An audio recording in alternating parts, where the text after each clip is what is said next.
Welcome to the Alternative Leader podcast. My name is Mary Williams and I'm the Mind Architect.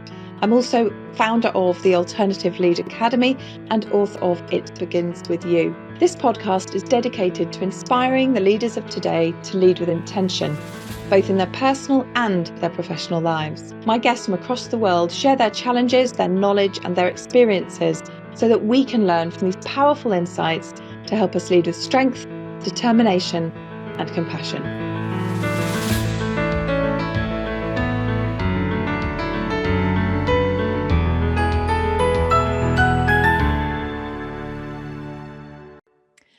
Hi, my name is Mary Williams and I'm the Mind Architect, and welcome to the Alternative Leader podcast. My guest today is Ben Kirk, and Ben is founder of the Inspired Schools. Their aim is to raise the physical activity levels for primary schools, which you've also been doing over COVID as well, even though we only had some kids in primary schools, so it's absolutely fantastic.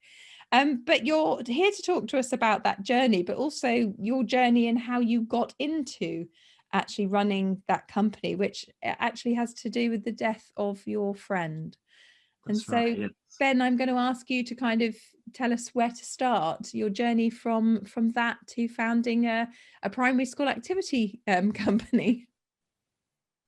Yeah, so I'll go back a little bit further than that to start with. And so I was a secondary school PE teacher. That was my former profession. And I was playing semi-professional football alongside of that, and the whole work-life balance didn't really exist for me. So I started a business, much to my parents' disgust at the time. I had a steady job, I had a mortgage, my wife was pregnant at the time, so it wasn't the best time to go and start a business. I just knew that I didn't want to stop playing football. It was something that I was really passionate about. I was playing at an okay level. And the thought of teaching, taking that part of my life away, I just didn't really agree with at the time. And I'm glad I stuck to my principles. So from that point onwards, I got in touch with primary schools that I used to work with when I finished university and worked for the Somerset Activity Sports Partnership. So I was really fortunate, really lucky that I was able to get in touch, and some of the same head teachers were still in position and sort of said, look, do you have any work? Do you need are you in need of a PE coach teacher to come in and do some bits and bobs for you? And I was able to pick up enough hours to pay the mortgage. I was actually managed to get another job sort of alongside of that. So I was kind of self-employed doing my primary school teaching, and I was sort of hustling as well. So I got paid for playing football. I was working in primary schools as a PE coach. I also managed to get a job working for Bristol City, coaching their football academy as their under 13 coach. And I was also an insurance salesman alongside that. An interesting mix. just to pay the bills. And yeah, there weren't many PE teachers secondary trained doing what I was doing. So within the space of sort of months, really, I had more schools inquire about my availability, and essentially, long story short, more schools wanted me than I could deliver on my own. I had to finish at Bristol City, and luckily the insurance stuff didn't last too long, and that became my full-time, I guess, business. Although I didn't really see it as a business at the time. I was just saw myself as a self-employed person going into 3 primary schools, delivering throughout the week and playing football on the side. And then, like I said, when more schools wanted me than I could do myself, it was kind of a natural progression. It was one that I wasn't majorly keen on doing at the time, but it was either now or never, that kind of thing. So that was the birth of the business, really. As soon as I took on one coach, and we can't, I mean, as with every business, I've made a lot of mistakes along the way, finding my feet, trying to employ the right people, which has been the toughest thing. So that was kind of how it started. And then Luke, who you mentioned, my best friend who passed away, that was 3 years into my journey as a well, we were called Key Stage Coaching then, our coaching company. So that happened 3 years in, and then it just kind of transformed me as a person, really. And it coincided with my football injury. So actually it was longer than 3 years ago. So 6 years ago, I finished playing football, I had a knee injury, and that ended my career. And that was 9 months before Luke passed away. Right. So in the space of 9 months, I finished playing football. I lost my best friend. So there was a massive void to fill. And I think the business is what filled it. So I was kind of just bumbling along, I suppose, as a businessman, although I don't really like to call myself an entrepreneur or businessman. It makes me feel uncomfortable. I don't know why. But yeah, so I was bumbling along, and then I guess this wave of stuff happened, which gave me this drive to then create what we've created now. So we've kind of got two businesses. I know I'm going on a bit here. Hopefully it's making sense. So we've got the coaching side of things, where we go into primary schools and we deliver their PE lessons. And that's been going, like I said, since 7 and a bit years now, since I started. And then the Inspired Playgrounds. So as you can see here, Inspired Schools. So Inspired Playgrounds product, which is where you and I met, that was born 3.5 years ago from my experiences in primary schools, really. To go, when I went back into primary schools after quite a big gap, an 8-year gap of when I finished uni to then going back in, noticed a real drop off in physical activity levels, but also physical literacy of the children going in at sort of 4 or 5 years old wasn't where it was when I was previously in primary schools. So can I just pause you? So can you explain that term, physical literacy? What's that? Yeah, of course. Yeah. So physical literacy is, if you think of literacy in terms of English and reading and being able to write, etc., it's kind of that equivalent, but in PE. So children's ability to do the fundamental movement patterns. So things like skipping, jumping, moving, sidestepping, changing direction, understanding what space is, all the things that I would work with children that are 4 and 5 on initially, either with balls or bean bags or cones, whatever it might be. Those skills were a lot lower than they were previously. And for me to notice that sort of really was quite stark. And I guess one of the easiest ways to describe it to the listeners is one of our schools, which I won't name, but in a deprived area, some of the children would come in at a really low level where they struggled to speak and hard to comprehend what they were saying. Some of them would come in, well, I say some of them. One girl who springs to mind would come in a pushchair.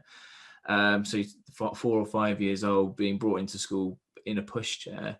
So her muscles in her leg and her core strength just didn't exist. So she would really struggle to get any lift if she was trying to jump. She couldn't skip. She struggled to run because her legs just couldn't carry her weight. And that was just purely because parents were not supporting her. They weren't out playing. They weren't out exercising. So that's a really, I guess, extreme example of somebody that didn't have any physical literacy at all.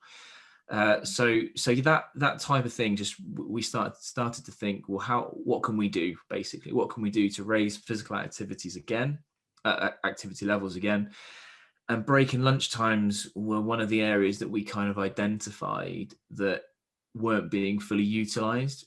And I think back to when I was a child, and Luke, obviously a huge part of my childhood, grew up together since the age of sort of 3 or 4.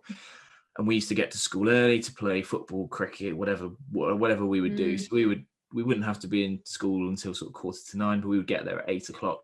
So we would play sort of half an hour of whatever it would be. So that was kind of my childhood, and I didn't know any different. And even looking back now, it's only within the last sort of couple of years that I think, well, was that just me or was that everybody? And obviously it was just me and the type of children that, similar to myself, who were sporty and active and enjoyed the outdoors potentially. So there were still those children back then who didn't enjoy physical activity, physical literacy. However, the advent of social media and technologies and things like that have I guess, compounded that impact.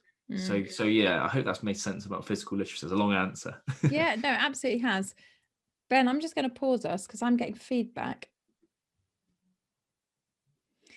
No, so that does make a lot of sense, and I think I've certainly noticed it. Having sort of 5 children, obviously I have 3 that are kind of 25 and above, and then I have a 14 and 16-year-old, and the difference is enormous. So my sort of older boys, they just didn't come home straight after school. They were out till 6 o'clock, say, playing football, kicking a ball around. That's what they were doing. That's what they were doing at the weekends. And actually, my son comes in straight upstairs. He's on WhatsApp, he's on computer games. Especially, COVID and the lockdown hasn't helped.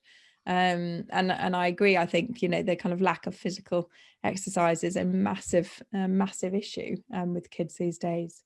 But no, I think it's absolutely fascinating. So can I ask you, if you're kind of happy to, can you talk us through kind of what happened with Luke, and then how that affected you as a person, but also then how did that affect the business? Because I know the two are very linked for you.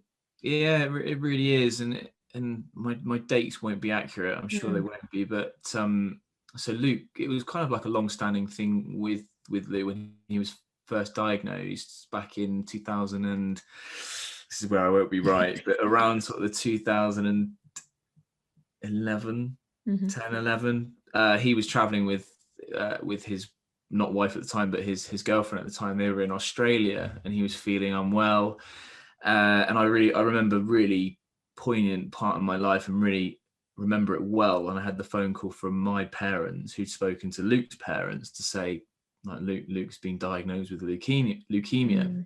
And that was the first kind of time that I had ever had any experience of anybody that I knew having cancer of any type. So yeah, Luke was in Australia. I was here in Somerset playing football, as I was at the time. It was on a Thursday evening. I was on the way back from work, and yeah, heard the news, and I just couldn't go to football training. It was just a real sort of eye opener, really, as to, like, I guess the initial questions were, what does it mean? Will he be okay? Is he coming home? Those types of things. And yeah, it was quite hard to deal with from a point of view that I couldn't see him. We spoke, but not very often, because he was really poorly, and it happened so quickly in terms of him being diagnosed. He just went to a doctor in Melbourne who diagnosed him, and they went for blood tests just routinely and picked up leukemia, and it was really quite far advanced.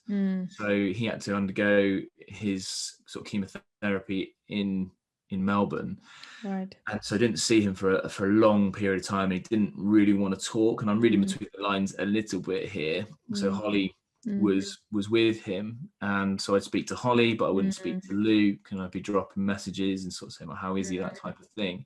But I guess it's that kind of male ego a little bit, that Luke didn't want to speak to me and sort of show any sign of weakness. So the first time I saw him was, again, I don't know the timeframes exactly, but it was, I want to say, sort of 6 to 8 months later that he was able to fly home, and I saw him, and no hair, very skinny.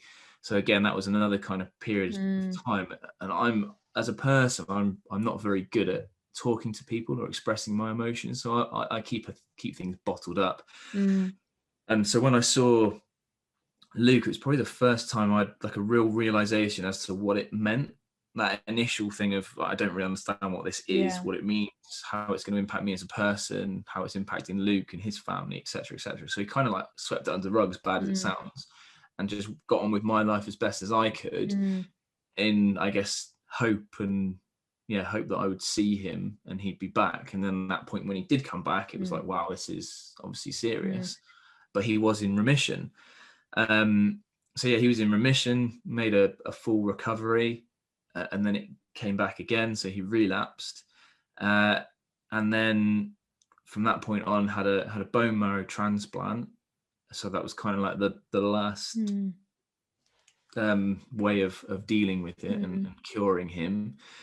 Again, Luke, probably similar to me in many ways, didn't want to talk to me about it. I don't know if he did with I'm sure he did with Holly and his parents, a little bit different, or maybe even differently between Holly and his parents, but certainly didn't talk to me or my friends about it too much. But I'd go and visit him in Bristol, and yeah, again, made a full recovery, went into remission.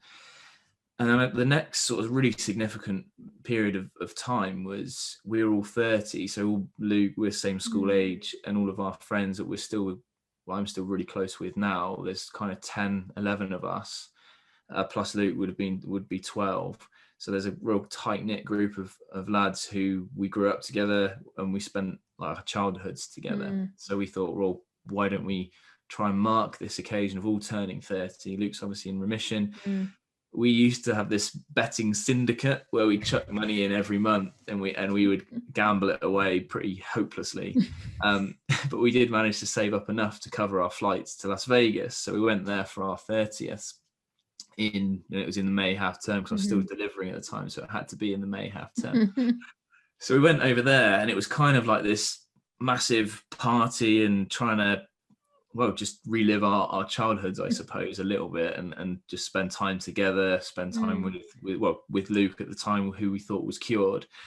So it was unbelievable, like the best lads holiday that you could imagine, especially for Luke, like with what he'd been through, and he was sort of center of everything, sort of dragging people on when we weren't feeling too good and we're tired and thinking, oh, I don't really want to go out again tonight. But it was like, no, come on, I've been through this. We're all going out. We're definitely going out.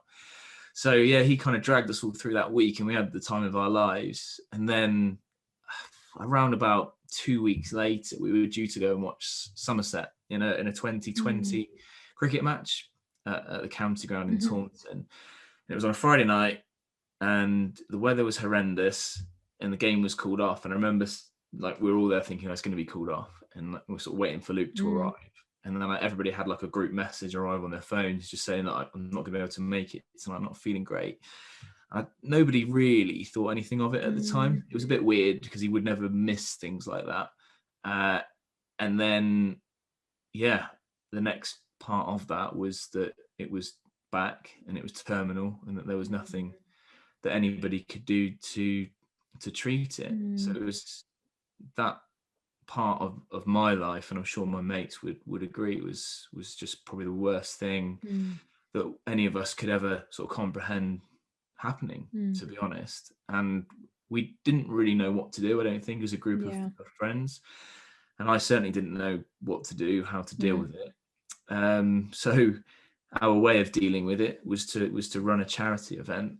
And we'd always talked about it. We'd always talked about doing something on a sort of a lower, small scale type thing, cricket specific.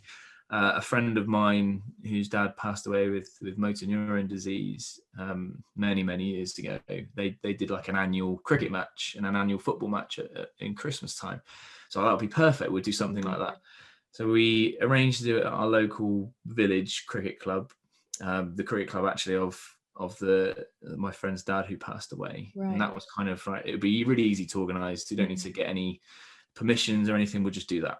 And then obviously the news of Luke filtered around the town that I live in, Bridgewater, and Luke was the manager of the Bridgewater Town reserve team, football team, and also worked at Bridgewater College. So it was really well known around the town, especially around like the young people in the town who he coached and managed, but also having worked at the college, hundreds of people working there. So he's a well-known person in Bridgewater. So within the space of, I want to say, weeks, it just became this giant event, which we hadn't really planned for or had no experience of doing. And again, long story short, and if you want to know more about it, by all means ask. We went from running this small village event to running something at our Bridgewater Cricket Club, who kindly let us have their pitch, and we had a marquee up, and it was this huge event which about 2,000 people attended. I reckon, at some point during the day. And we raised, I think it was definitely above 20,000. I'm not sure exactly, but we raised £20,000 for what was at the time leukemia and lymphoma research, which is now Bloodwise. So we run that event. We ran it every year for the first 3 years, and we're now doing it every other year, and we're up to about 70,000 plus now that we've raised. Yeah, so I guess that sort of galvanized us as a group of friends to run that. And then sort of the last memories of Luke would be that he was able to attend, even though he wasn't given that long to live. So sort of time frame wise, we got back from Vegas in June, early June, found out that it was terminal mid-June, and we ran this charity event at the end of August, bank holiday weekend. So it was a real short turnaround, and Luke was able to attend. And then, one of my last memories really of Luke happy was that we watched Manchester United Arsenal around one of my friend's house. It's kind of like we just talked about the cricket. and what happened on that day and all the funny things that happened and how much we raised, etc., etc. And just to see him sort of smiling on that day was pretty special. And to be honest, the most special thing was that he was able to attend the charity event, and Holly brought him down in this transporter van and opened up the side door, and he was sat there watching us play cricket. Very bad standard of cricket, but he was able to watch, and then both teams sort of went over and sort of applauded Luke, and he sort of waved at everybody, and that was, that kind of made it really. And I think that made the event what it was, that Luke was able to get down there for that. And then October time, Luke passed away. Okay, that's really sad. Story. And it interests me how you said, that you're not great with emotions, and obviously that's something that we know, because we know that the biggest killer of men under, I think it's 49, is suicide, because they tend not to deal with their emotional states. And I know I have clients who come in and just say, I'm really pathetic for feeling this way, and I'm just like, why? You're just a human, and you're going through some challenges. So looking back, do you think it has made you better at expressing your emotions now? No. If anything, worse. Right. And I don't know. I don't know. I would say I'm definitely no better, and I don't know why. It's almost like this little switch inside that if somebody gets too close to finding out how I'm feeling, I'll put some barriers up to stop them, if that makes sense. Yeah. So, like I said, I very much fill the void of Luke. I used to speak all the time. Used to give him a call on the way home from, like, when I was teaching, used to be like an hour drive back from school. Used to give him a ring all the time on the way home. So there's big voids to fill in terms of like the time we used to spend together and the times that we used to talk.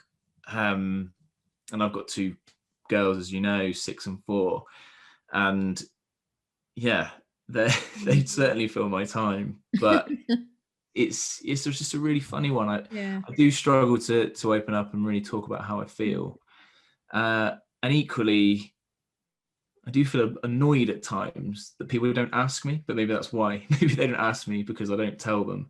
But there's this kind of contradiction where I want to be asked how I'm feeling, but I don't want to talk to anybody about how I'm feeling. But I want to know that you care enough to ask me. Yeah. And it's almost like I don't feel like an outsider to the whole Luke passing away. And by all means, it's not a competition as to who's grieving the most, etc., etc. But you obviously got Holly. Luke and Holly were married. Obviously, Luke's mum and dad and sister. And then I kind of feel like I'm the next person, So when there are those significant periods of time, whether it's Luke's birthday or whether it's the sort of anniversary of him passing away, which is actually next week, not being asked, oh, how are you doing? Are you okay? But maybe that's my fault. I don't know. But I think it's an interesting, wasn't it? I remember once, years ago, having a client whose sister had died, and she said she felt guilty for the amount of grief that she felt because she was just the sister, as she said. And she said, my parents were obviously completely devastated. It was, her sister had children, had a husband, and she said, they're the kind of the key people, but she said she's been around ever since I can remember, and she felt that she had almost this guilt, and we had to kind of work a lot on being able to say, your grief is your grief, and it doesn't actually matter, what relation that person was to you, friendship, whatever. If you are missing somebody, you're missing them, you're grieving them. And so I think it's a harder job, and I think definitely talking to men who are bereaved, whether it's a relationship bereavement, they've lost a relationship that they loved or somebody that they loved, that inability to kind of say, this is how I'm feeling, it can, like you say, it can almost kind of block them in more. For some people, obviously, it massively releases it. So do you think if you were looking back and you could have expressed yourself emotionally, do you think you would have sort of had different conversations with Luke and your friends at the time? Yeah, quite possibly. And it's one of those things when there are significant events. So like when we've had these charity events, it almost takes a few drinks, as bad as it sounds, to be able to open up.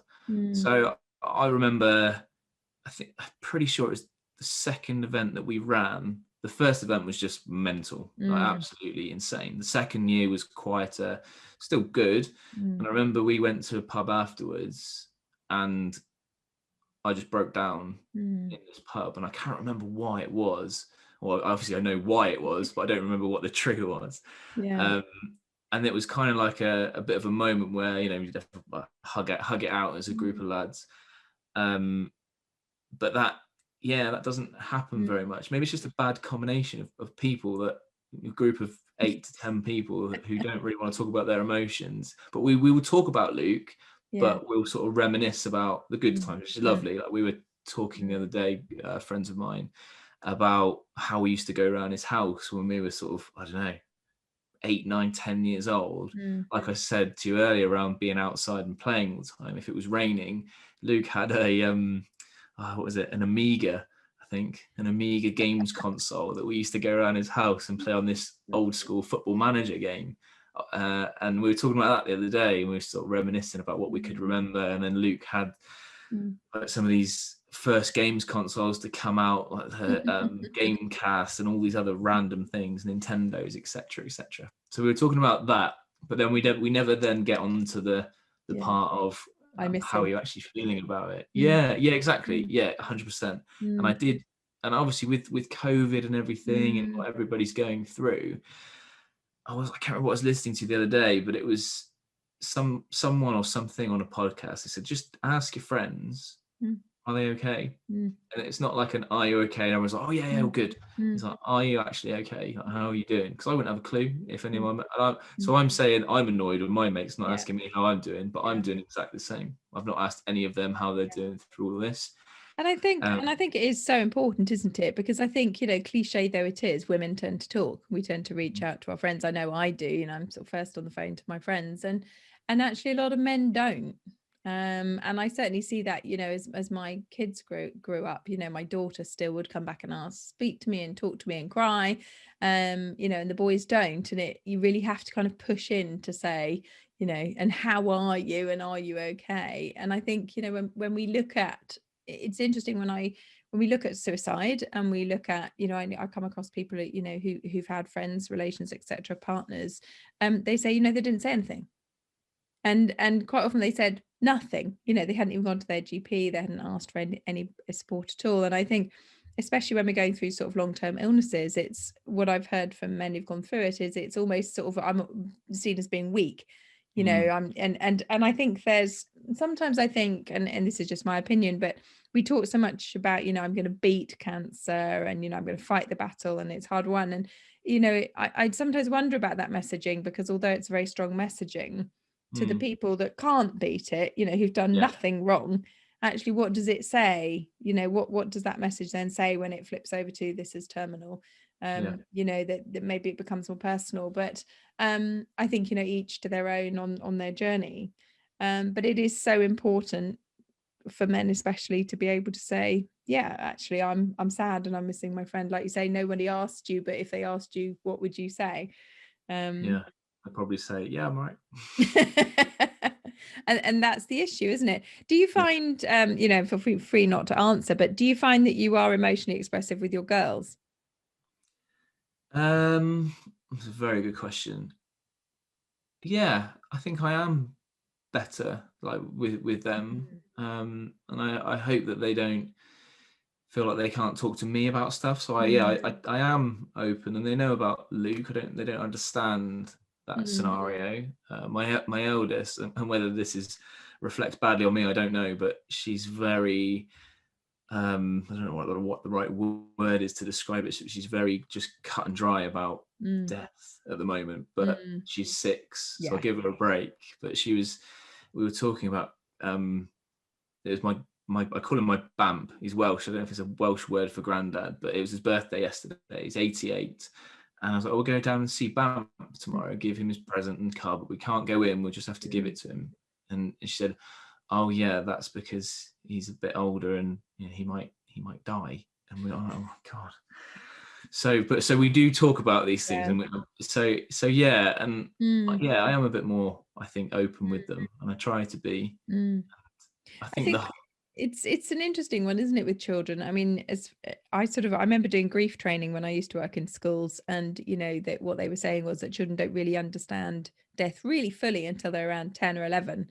They just don't have the mental capacity for it. So children are very cut and dried about it. And I know, my son, who's 14, so probably a couple of years ago at 12, he said to me, "Which do you think is the next grandparent to die?" What? They're all really healthy at that point. And it's kind of like, whoa. And he just said, well, one of them's going to go, isn't it? Which one do you think it'll be? It's just like, okay, very matter of fact. yeah, We're very open about death in our family. And my daughter works for a hospice. Obviously I'm a therapist, so we talk very openly about this sort of thing. But it's a hard concept, I think, for anybody. And I actually think whatever age you are, the first person that you lose hits hard, because it is that kind of, and they've gone. And I know, my mother died of dementia last Christmas. And even kind of with all of that preparation, it was still a kind of, this person who's been around forever does not exist anymore. yeah, And it was really odd. And I definitely found, it was a difficult relationship. So it was a difficult grieving process. But kind of just as I get to the point, I think I find, like last week, I just had a massive grief week because I was going through some tapes, and I could hear her voice. And so I think it's funny, isn't it? But it is so important, and I'm going to encourage you to do it, to express, how you're feeling. And actually, you might find one of those blokes in your group, desperately wants to be asked like you. And actually, maybe, one of you is the kind of floodgates to everyone saying, oh yeah, this is how I feel. And preventing people. And I know probably 3 of my male clients who've kind of arrived on my doorstep, and I've said, why are you here? They've said, well, I was playing golf and I was talking to the lads, and they said, actually, you need to go and see somebody. And it is, that their friends have said, actually, that's not okay for you to feel that way, and you need to go and get some support. So, I would encourage you to ask the question. No, definitely, and it's something that I know I need to do, because I think there are some underlying things there. I don't mean things as in issues, but more things that I need to explore and talk about. Because I guess, exaggerated by the whole COVID scenario, I do feel myself just becoming emotional randomly, and not just like bursting out crying, but just sometimes, I don't know, I could be feeling really happy, and I'd be outside and start thinking, oh God, I actually feel like happy, but emotional happy. And I don't fully understand why at the moment. Equally, there might be something that comes on the radio or TV program that I think, oh, like I used to listen to this, or like it's a song from my childhood or something like that Luke and I used to like, or whatever it might be. So there definitely are some things there that something hidden under the surface. I think so. I know so. Yeah. And that my mum and dad would agree that I don't really open up to them either. It's weird how that kind of parent-child dynamic, whereas they ask me how I am all the time, and I'm like, yeah, fine, brilliant, yeah, business is great, yeah, COVID, don't worry about that, we're fine. So there's that, but kind of like with your peers, I suppose, somebody who's similar to yourself, who's going through something similar, is it is. And I think, actually just you put it very beautifully, sort of in the midst of that, it's just, are you okay? And I think often what stops people is them not knowing what to say. And I remember talking to a friend of mine who at the time is a bereavement counsellor, and she said, you can literally say to someone, I don't know what to say, but I'm just saying, I'm sorry you've been through whatever, or, I'm here if you need, or do you need me to mow the grass? And I remember I worked with cancer patients who just come through their operations, men and women. And what we realized was that actually, there were a lot of people around who wanted to help, but didn't necessarily want to talk about it. So there was a woman who'd had breast cancer, and she said, I know the kind of 70-year-old up the road wants to help, but he does not want to talk about breast cancer, with me. And we made up actually a list that they all took home, and it was it had a tick list on it, like, cook meals, mow the lawn, brush the path. And what they said was that actually, if people then said, can I help, they could just give them this tick list and say, these are the things that I need doing right now. and that you could kind of update it every 6 months, obviously, as the different challenges changed, but that it allowed people, you know, so she said at some point her 70-year-old guy came over and said, you know, do you want me to mow your grass? You know, and that's what he ended up doing. And she said, and that was actually really just an amazing thing, because it meant I just didn't scout. I think that's the job I need to do. But to kind of move away from that a little bit, so what was the link for you between Luke's death and actually really beginning to build the business up? What was the mental shift then for you that took that forwards? I think it was that void. This the clearest thing that I can put it down to is that time that I would have spent with Luke, talking to him or spending physical time with him, equally like with my football as well. So suddenly having Tuesday, Thursday evenings and Saturdays free, it was, and I'm not very good at not doing anything. I annoy the hell out of Siobhan, my wife, because I can't sit still. I have to be doing something. So I think that's just it. Where I'm big bundle of energy and I want to do something, the business was then that. And Luke and I would talk about, so he used to manage the football team, as I mentioned, so we used to talk about that and how his team was doing, etc. I used to talk about how I was doing, like playing wise and etc. So I no longer had that. I was no longer playing. I was like, literally, I couldn't go and watch football because I really struggled, because I felt like I should have been still playing. So yeah, that's all I can put it down to, really, is I had this time that I wanted to do something more productive with, or I felt I maybe not wanted to, but I needed to. And yeah, started investing more time in the business and in how I could grow it. You and I went on the same business course to learn about how to build it further than I was at the time.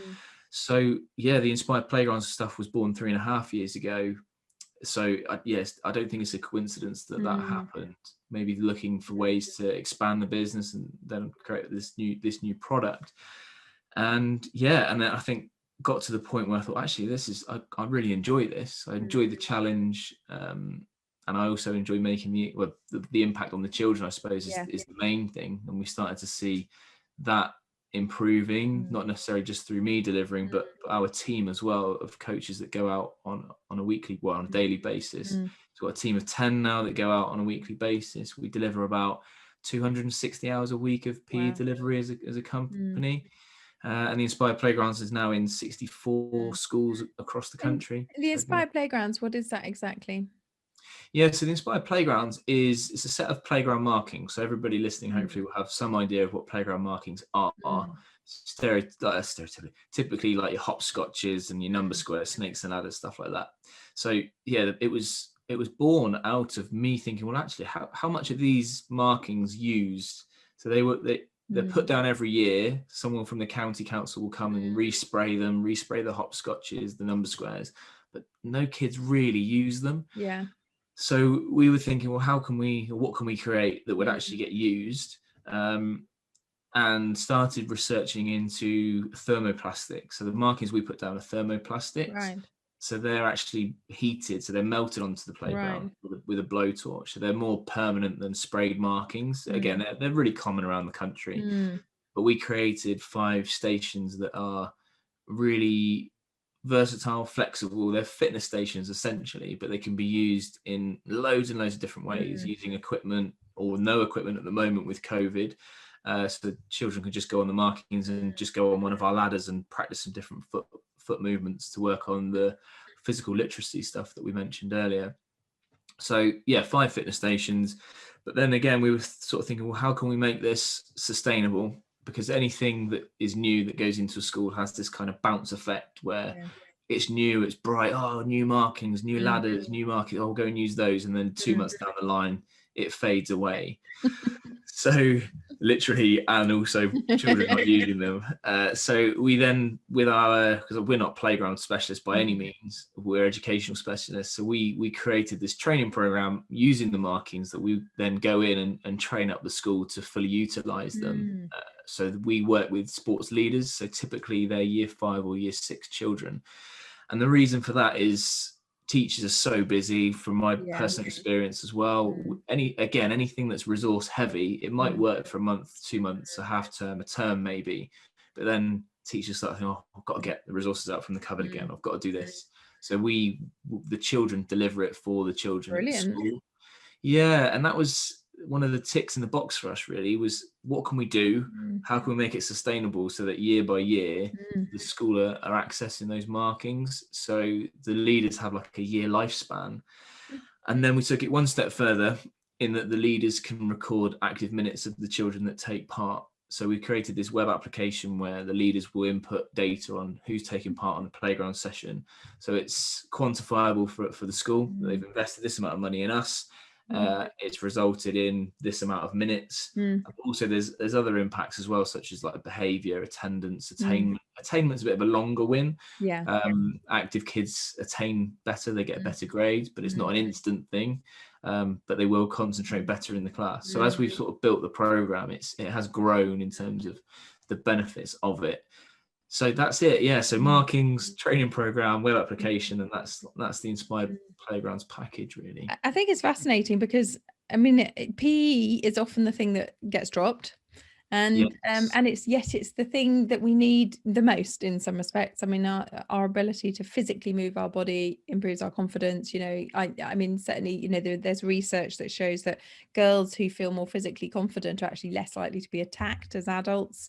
Right. You know, I remember sort of reading that when my youngest daughter was 2, and I used to make her go up and down the commando nets at the local park. You know, this little kind of pink bonnet and this kind of crawling up the ropes, terrified that she'd fall, but she's very, very physically confident now.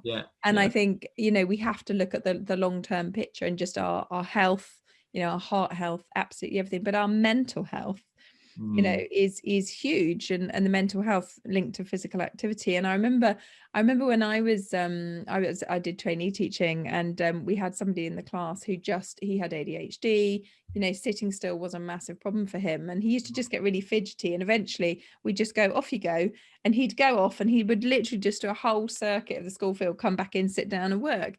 Amazing. You know, he needed that. And I think it's the wrong decision when schools go, you know, we're time pressured to cut the physical, because like you say, it affects the mental, and like you say, the ability to focus, the ability to concentrate, ability to learn so much. So I think, you know, I've always thought what you're doing was absolutely fantastic, and actually getting that, it's so easy to put stuff into a park or into a playground and then just go, right, we've ticked that box.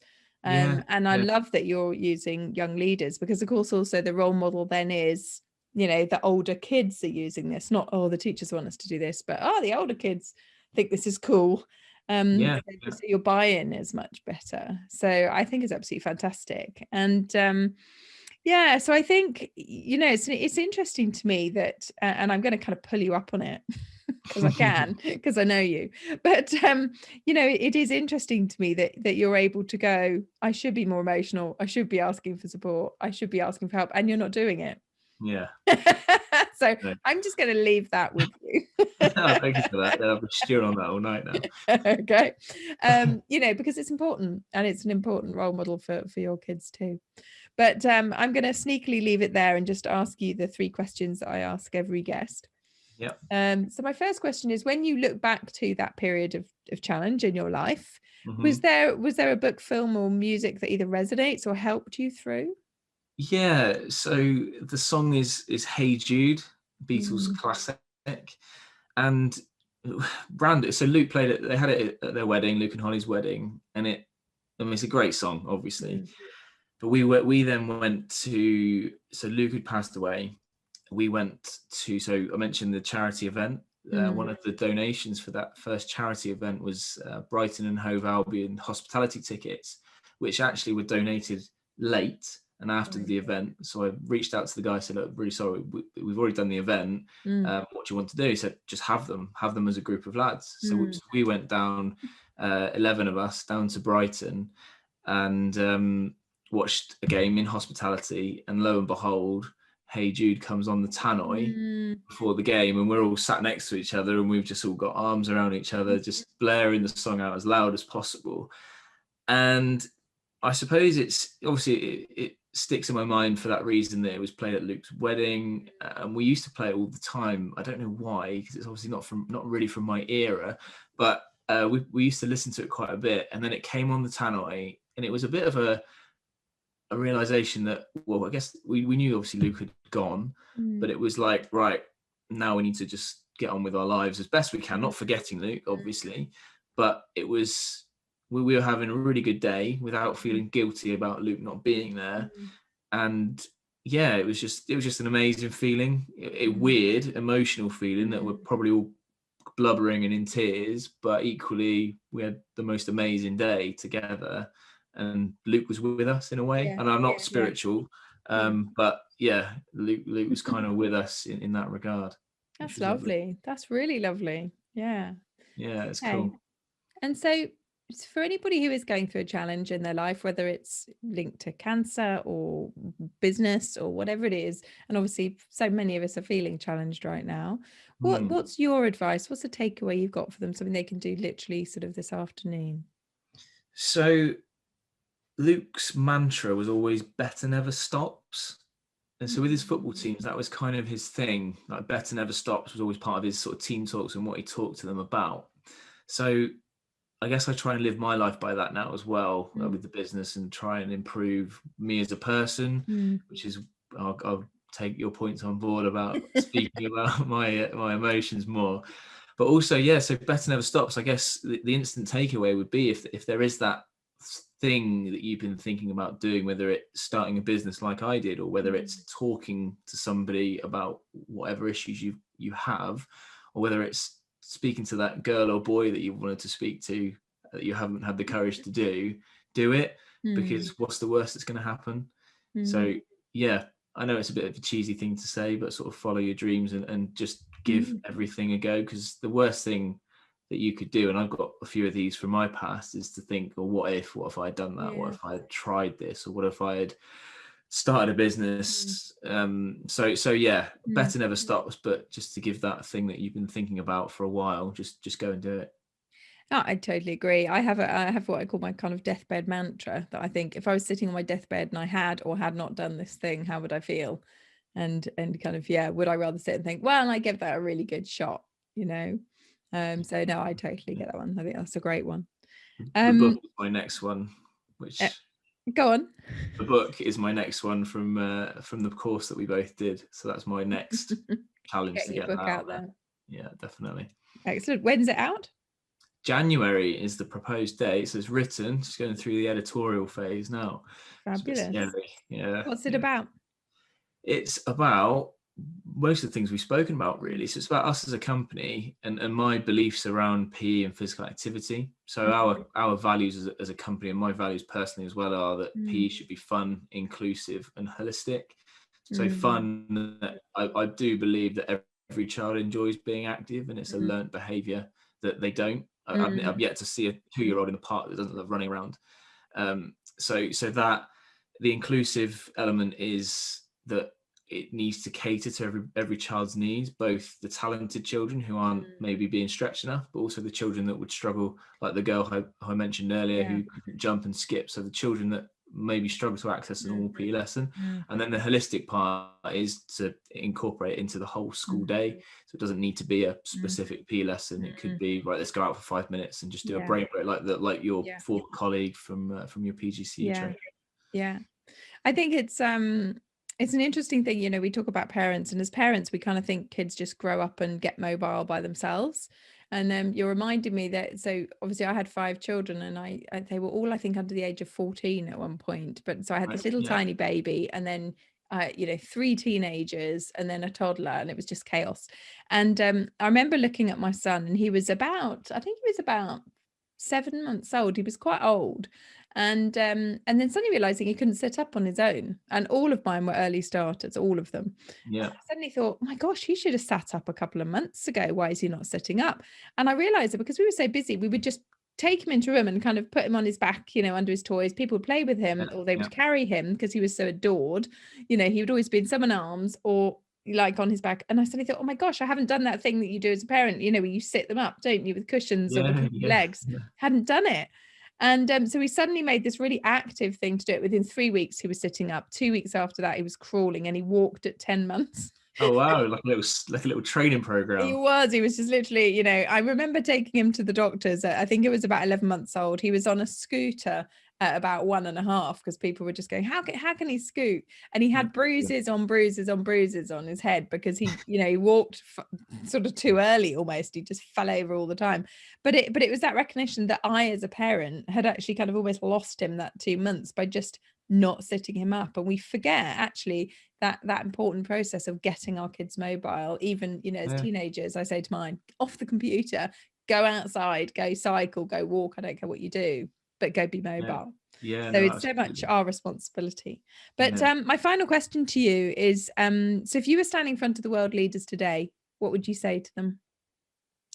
I think I would just preach to them I'd probably bore them to tears about how important PE and physical activity is. I mean, I could go through data on childhood obesity and even relating to COVID now, and that people that are overweight are more susceptible to having serious complications with COVID. It's so important that people are active. And I think it's something like £2 billion plus is spent on obesity related illnesses every single year by the NHS, which is just incredible.